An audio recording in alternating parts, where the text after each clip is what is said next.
Hello students, welcome to Smart Tutors. Today we are going to discuss a topic. The topic is the knowledge. The knowledge, its meaning, definitions, scope and types. It is a topic of MES 014 that is Societal Context of Education. आज हम लोग एक topic पर बात कर रहे हैं जिसका नाम है ज्ञान। ज्ञान क्या है, इसका मीनिंग क्या है, इसका स्कोप यानी क्षेत्र क्या है और ये कितने प्रकार का होता है। ये MES 014 का एक टॉपिक है जिसका नाम है शिक्षा का सामाजिक संदर्भ।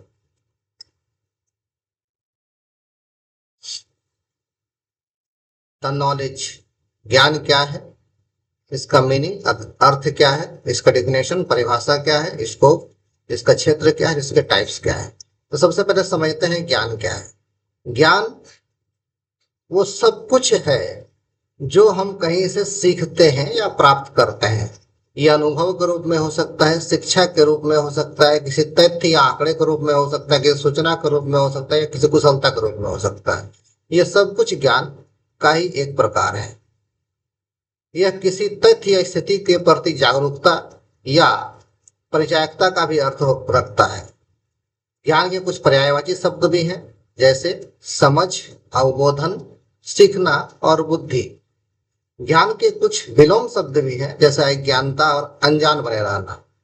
Knowledge refer to the facts, information and skills acquired through experience और एजुकेशन।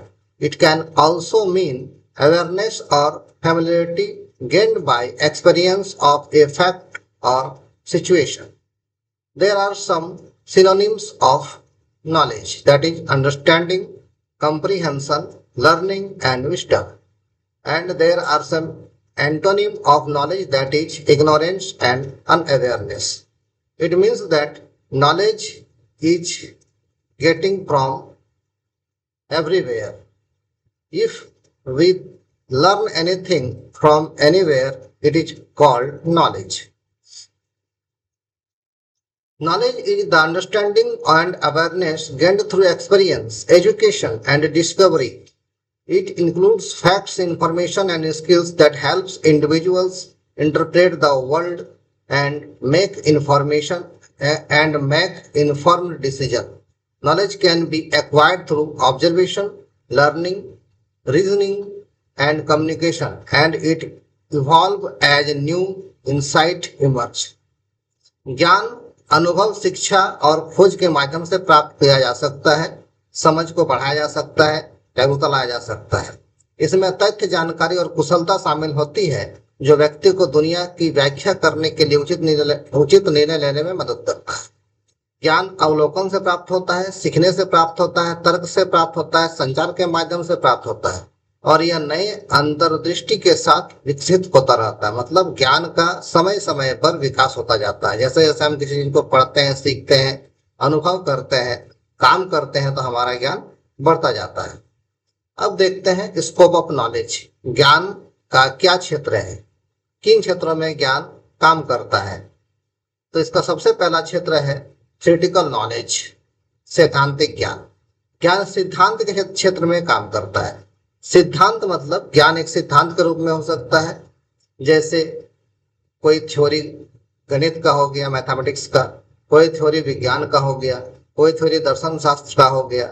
तो ये सब थ्योरी किसी न किसी रूप में हमें ज्ञान के रूप में प्राप्त होते हैं।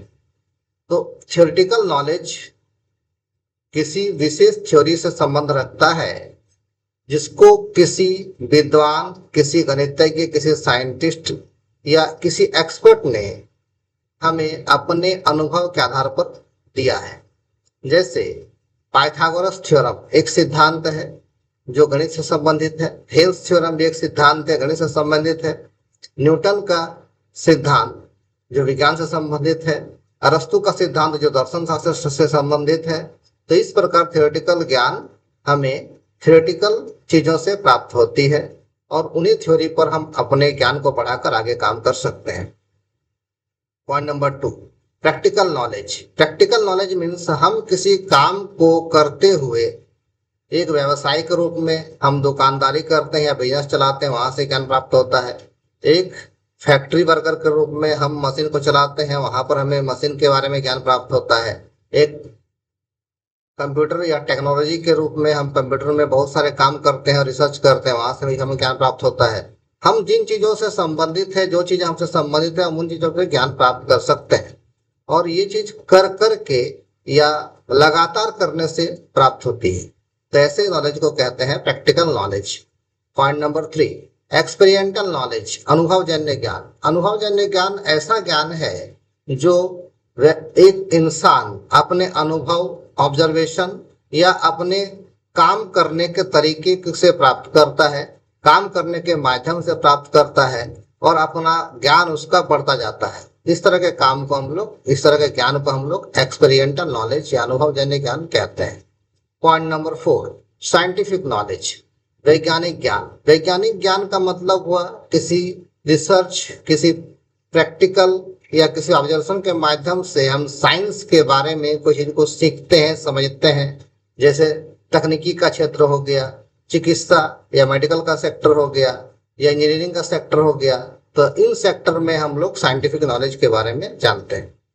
पॉइंट नंबर 5, हिस्टोरिकल नॉलेज, ऐसा ज्ञान जो हमें इतिहास से प्राप्त होता है, हमारे बीती हुई घटनाएं या संस्कृति या सभ्यता जो अभी है या नहीं है, जो हमें बतलाती है कि पहले क्या होता था, हम लोग किस तरह से रहते आए, किस तरह से हमारा विकास हुआ, किस तरह से हमारा सामाजिक विकास हुआ, किस तरह से हमारा बौद्धिक विकास हुआ, किस तरह से काम करने का तरीके का विकास हुआ, ये हिस्ट्री हमें बताती है। इस तरह के ज्ञान को हम लोग हिस्टोरिकल नॉलेज कहते हैं। जैसे द्वितीय विश्व युद्ध में जिन हथियारों का उपयोग हुआ था, उन हथियारों का बारे में हम पढ़ते हैं, और आज के जो हथियार हैं उनसे काफी एडवांस है। तो ये चीजें हमें कुछ हिस्ट्री से भी सीखने को मिलती है कि हमें अपना फ्यूचर कैसे डेवलप करना है। संस्कृति में भी बहुत सारा विकास हुआ, इसलिए अतीत की घटनाएं या बीती हुई घटनाएं भी हमें कुछ सिखाती है। ऐसे ज्ञान को हिस्टोरिकल नॉलेज कहते हैं। पॉइंट नंबर 6, फिलोसॉफिकल और इथिकल नॉलेज, दार्शनिक और नैतिक ज्ञान। दार्शनिक या नैतिक ज्ञान उस तरह का ज्ञान है जो किसी दर्शन शास्त्र से, किसी दार्शनिक के द्वारा हमें थ्योरी के रूप में दिया गया है। और नैतिक ज्ञान वह ज्ञान है जो हम अपने रीति रिवाज, अपने रहन सहन के तरीके, अपने नैतिकता, अपने विचार, अपने सोच के साथ सीखते हैं, अपने सभ्यता के साथ सीखते हैं, अपने विश्वासों के साथ सीखते हैं, अपने मान्यताओं के साथ सीखते हैं। इन ज्ञान को लोग नैतिक ज्ञान कहते हैं। Point number 7, cultural and artistic knowledge, सांस्कृतिक और कलात्मक ज्ञान। सांस्कृतिक और कलात्मक ज्ञान उस प्रकार का ज्ञान है जो किसी साहित्य, संगीत, चित्रकला, नृत्य, परंपरा, रहन सहन, इन चीजों से जुड़ा हुआ होता है। अगर हम कल्चर की बात करें, संस्कृति कहते हैं, तो ये किसी न किसी सिविलाइजेशन से जुड़ा हुआ होता है, किसी न किसी सभ्यता से जुड़ा हुआ होता है। हर भारत में कई प्रकार की सभ्यताएं पाई जाती है, और हर सभ्यता का रहन सहन का तरीका अलग अलग होता है। एक प्रकार की सभ्यता में जो रहन सहन को अच्छा माना जाता है, हो सकता है दूसरे प्रकार की सभ्यता में उसे अच्छा ना माना जाए। इस कारण व्यक्ति अपने कल्चर से चीजों को सीखता है। दूसरी ओर आर्टिस्टिक नॉलेज, अपनी कला। भारत में बहुत प्रकार के व्यक्ति अलग अलग वर्ग में बटे हुए रहते थे, और वे अलग अलग प्रकार के काम करते थे। जैसे लोहार लोहे का काम करता था, कुछ लोग पत्थर की मूर्तियां बनाते थे, कुछ लोग किसान करते थे। तो वे अपने अपने आर्ट में, अपने अपने काम में माहिर थे, कौशल थे, कुशलता प्राप्त थे। इसलिए वो इन चीजों को अपने आने वाली पीढ़ियों को सिखाते चले गए। इन चीजों को हम लोग आर्टिस्टिक नॉलेज कहते हैं। इसमें संगीत हो सकता है, चित्रकला हो सकता है, नृत्य हो सकता है, कुछ बनाने की कला हो, शिल्प कला हो सकती है। इन चीजों को हम लोग आर्टिस्टिक नॉलेज के रूप में रखते हैं। पॉइंट नंबर 8, टेक्नोलॉजिकल नॉलेज, तकनीकी ज्ञान। तकनीकी ज्ञान अर्थात नवाचार, डिजिटल प्रणाली, कृत्रिम बुद्धिमत्ता मीन्स AI, इन चीजों के बारे में जो डेवलपमेंट होता है, जो ज्ञान मिलता है, इन ज्ञान को हम लोग टेक्नोलॉजिकल नॉलेज कहते हैं। मतलब आज के समाज से, आज के टेक्नोलॉजी से जुड़कर आगे का डेवलपमेंट कैसे किया जाए, इस तरह के ज्ञान को हम लोग टेक्नोलॉजिकल डेवलपमेंट कहते हैं। पॉइंट नंबर 9, सेल्फ नॉलेज, आत्मज्ञान। आत्मज्ञान व्यक्ति को अपने आप से प्राप्त होता है। अपनी शक्तियों के बारे में जानना, अपनी कमजोरियों के बारे में जानना, अपने भावनाओं को समझना, हम कहाँ से प्रेरित होते हैं, कहाँ से हमें मोटिवेशन मिलता है इन चीजों को समझना, हमें कहाँ रहना है, किसके साथ हमें अच्छा लगता है, किसके साथ हमें नहीं रहना है, कौन हमारे अनुकूल है, कौन हमारे प्रतिकूल है, ये चीज व्यक्ति को खुद अपने आप से समझ में आती है। ऐसे ज्ञान को आत्मज्ञान कहते हैं। आगे देखते हैं टाइप्स ऑफ नॉलेज, ज्ञान के प्रकार। ज्ञान कितने प्रकार के होते हैं? ज्ञान का सबसे पहला प्रकार जो है वो है एक्सप्लिसिट नॉलेज, मीन्स स्पष्ट ज्ञान। ऐसा ज्ञान जो स्पष्ट है, जिसे बता पाना, समझा पाना, समझ पाना, सुनना, बोलना आसान हो, ऐसे ज्ञान को स्पष्ट ज्ञान कहते हैं। जिससे किसी को बोलने से वो समझ सकता है, या किसी ने हमको बोला तो हम समझ सकते हैं, ऐसे ज्ञान को स्पष्ट ज्ञान कहते हैं। ये ज्ञान हमें कहाँ से प्राप्त होती है? तो ये ज्ञान हमें किताबों से, किसी मैनुअल से, किसी डाटाबेस से, किसी वीडियो से, किसी ऑडियो से, इस तरह से प्राप्त हो सकता है। हम जो किताबें पढ़ते हैं, किताबों से मिलने वाला ज्ञान स्पष्ट ज्ञान है। हम जो न्यूज देखते हैं, न्यूज से मिलने वाला ज्ञान स्पष्ट ज्ञान है। हम जो वीडियो देखते हैं, उस वीडियो से हमें कुछ भी जो ज्ञान मिला वो स्पष्ट ज्ञान है। Point number 2, tacit knowledge, अस्पष्ट ज्ञान। अस्पष्ट ज्ञान ऐसा ज्ञान है जो व्यक्ति को अपने अनुभव से प्राप्त होता है, इसे व्यक्त कर पाना कठिन होता है। ये एक कोड के रूप में हो सकता है, एक निर्देश के रूप में हो सकता है, ये सकता है। अस्पष्ट ज्ञान को हर व्यक्ति नहीं समझ सकता, ना ही हर व्यक्ति को इसे समझाया जा सकता है। जो उस क्षेत्र से जुड़ा हुआ व्यक्ति होगा, जिसने अपने अनुभव को प्राप्त किया होगा, या जो उससे संबंधित होगा, जो चीज को जानता है, वही समझ सकता है। इसलिए इसे स्पष्ट कर पाना मुश्किल है। Point number 3, subjective knowledge. Subjective knowledge का मतलब हुआ कि जो चीजें हमें अपने सब्जेक्ट से संबंधित होता है, उसे हम सब्जेक्टिव नॉलेज कहते हैं। विषयक ज्ञान।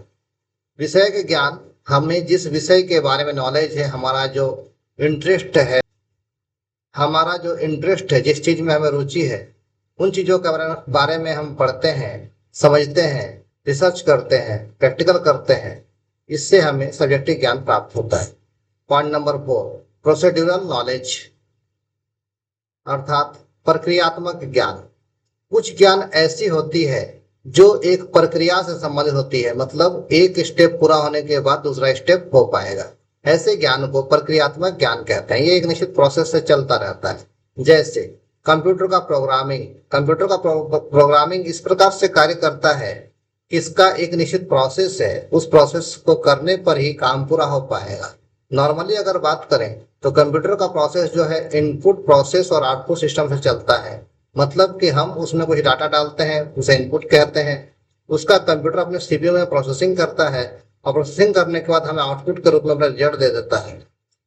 यही काम को अगर हम फैक्ट्री में इस तरह से सोच के देखें, तो फैक्ट्री में हम किसी सामान को बनाने के लिए उसमें रॉ मटेरियल डालते हैं, रॉ मटेरियल का प्रोसेसिंग किया जाता है, प्रोसेसिंग करने के बाद हमें फिनिश्ड गुड्स तैयार होता है। तो ये भी एक प्रोसीड्यूरल नॉलेज है। Point number 5, received knowledge. Received knowledge means प्राप्त ज्ञान। प्राप्त ज्ञान ऐसा ज्ञान है जो हमें किसी बुक्स, किसी सिस्टम, किसी इंस्टीट्यूट, किसी स्कूल, कॉलेज, इस सब से प्राप्त होता है। किसी अनुभव से, किसी परंपरा से, किसी प्रकार से प्राप्त हो सकता है। ऐसे ज्ञान को प्राप्त ज्ञान कहते हैं। पॉइंट नंबर 6, कंस्ट्रक्टेड नॉलेज, निर्मित ज्ञान। निर्मित ज्ञान ऐसा ज्ञान है जिसे किसी के द्वारा निर्माण किया जाता है। निर्मित ज्ञान का मतलब हुआ किसी काम के बारे में प्रैक्टिकली सीखना, निर्माण करना। वो एक्चुअल में व्यक्ति अपने अनुभव से, अपने कार्य से, अपने चिंतन के माध्यम से, अपने सोच विचार से सीखता है, और इसमें धीरे धीरे विकास होते जाता है। ये जरूरी नहीं है कि हमें बुक से ही मिले, जरूरी नहीं है कि हम इसको पढ़कर ही समझें। हमें बाहर के किसी भी सोर्स से ये ज्ञान मिल सकता है। इसमें हमें मुख्य रूप से एनालिसिस करना होता है। जो प्रॉब्लम हमारे सामने आते हैं उसका सोल्यूशन निकालना पड़ता है, उसमें सोचना पड़ता है क्या करना है और कैसे करना है, और करते करते हम इसी को सीख जाते हैं। इस तरह का ज्ञान को कहा जाता है निर्मित ज्ञान, अर्थात constructed knowledge. Point number 7, cultural knowledge. कुछ ज्ञान हमें अपनी संस्कृति से मिल जाती है। हमारी परंपराएं, हमारे रीति रिवाज, हमारी भाषाएं, हमारे सामाजिक मानदंड, हमारा रहन सहन, ये सब चीजें हमें कुछ ना कुछ सिखाता है। बच्चे इसे देख देख कर ही बड़े होते हैं और अपनी परंपराओं को सीख जाते हैं। ऐसे ज्ञान को सांस्कृतिक ज्ञान या कल्चरल नॉलेज कहा जाता है। पॉइंट नंबर 8, घोषणात्मक ज्ञान, डिक्लेयर्ड नॉलेज। डिक्लेयर्ड नॉलेज हमें किसी चीज के होने या हो जाने के बारे में बतला देता है। जैसे चंद्रयान 3 लॉन्च किया गया, तो इस पर अब हम रिसर्च नहीं कर सकते, इस पर वही लोग रिसर्च कर सकते हैं जो उस चीज से जुड़े हुए वैज्ञानिक हैं। हर कोई रिसर्च नहीं कर सकता। इसकी घोषणा कर दी गई कि ऐसा हो गया। किसी कानून के बारे में घोषणा कर देना, किसी कानून के बारे में घोषणा, बिल पास हुआ और वो घोषित कर दिया गया और इस दिन से वो लागू हो गया। नोटबंदी के बारे में घोषणा कर दी गई, लागू हो गई। उसमें पब्लिक का कोई हस्तक्षेप नहीं हो सकता, कोई इसमें हस्तक्षेप नहीं कर सकता। जो घोषणा कर दिया गया और लागू हो गया, इस प्रकार के ज्ञान को हम लोग घोषणात्मक ज्ञान कहते हैं। पॉइंट नंबर 9, एक्सपेरिमेंटल नॉलेज, अनुभवजन्य ज्ञान। ऐसा ज्ञान जो व्यक्ति को अपने काम करने के अनुभव से प्राप्त होता है, अवलोकन के माध्यम से प्राप्त होता है, उसे अनुभवजन्य ज्ञान कहते हैं। पॉइंट नंबर 10, कॉन्सेप्चुअल नॉलेज, संकल्पनात्मक ज्ञान। ऐसा ज्ञान जो किसी विचार, किसी सिद्धांत,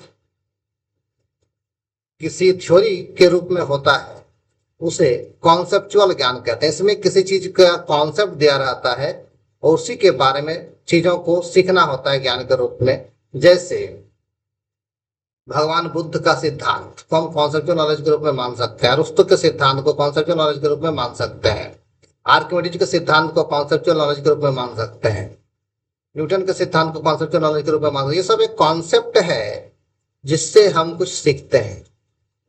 आई थिंक आज का क्लास आपको अच्छा लगा होगा। इस क्लास में इतना ही। हमारा नेक्स्ट टॉपिक जो होगा वो सोशल स्ट्रेटिफिकेशन या इक्वलिटी और इक्विटी इन एजुकेशन के रूप में होगा। अगर आप लोग को ये वीडियो अच्छा लगा तो इसे अपने दोस्तों के साथ शेयर करें ताकि उन लोगों को भी इस चीज का फायदा मिल सके, और अपने सुझाव को कमेंट करें। Thanks for watching.